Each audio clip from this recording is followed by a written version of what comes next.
Imamo jedan trik kako iskinti bezbrižno, bez ogrebotine, po staklu. Znači, treba će vam krpa. Šta? Samo krpa? Ne, ima još nešto. Termosica. A šta je unutra? Vrela voda i krpica i to će biti super. Sad ćete vi vidjeti kako to ide. Sad ću vam ja pokazati. Ostanite sa mnom da vam pokažu. Sad ću vam. Krpica je natopljena vrelom vodom. I šta sad? Idemo.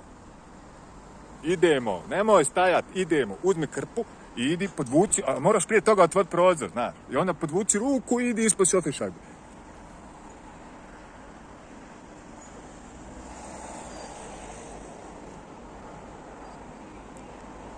Drži par minuta, 30 sekundi, ne znam, sve zavisi kakav vam je bojler. Ima li kamenca u bojleru? Morate to provjeriti. Ali pola minute, minutu, pa ćemo probati.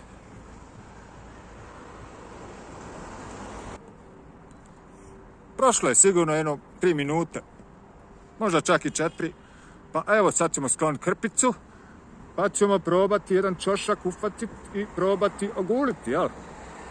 Da vidimo kako to djeluje, da li pomaže.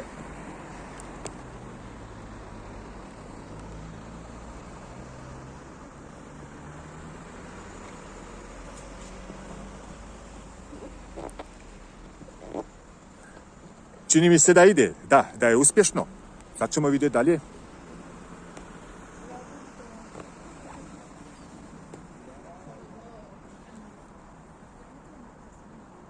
Ponovit ćemo postupak.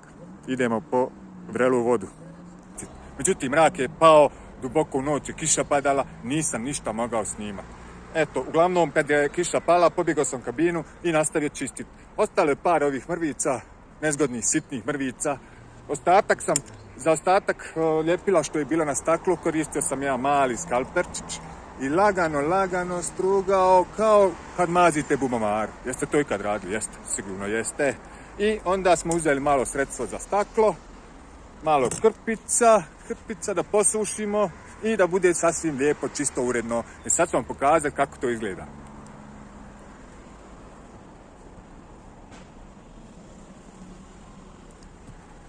Čisto, uredno i spremno je za novu naljepnicu, za narednih godinu dana, do sljedeće registracije. Vjerovatno znate kako se ovo lijepi.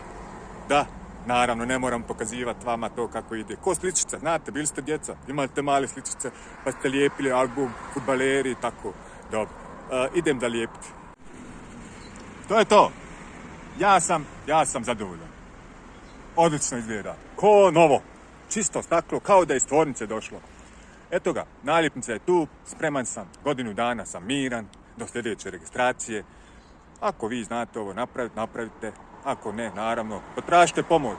Možete mene zvati, nemojte zvati, dosadno je ovo, traje, ja ne mogu to, ništa, samo za sebe, za svoje zadovoljstvo. Ali evo, video će vam pomoći. Hvala vam, ugodan dan, ostatak večer. Doviđenja.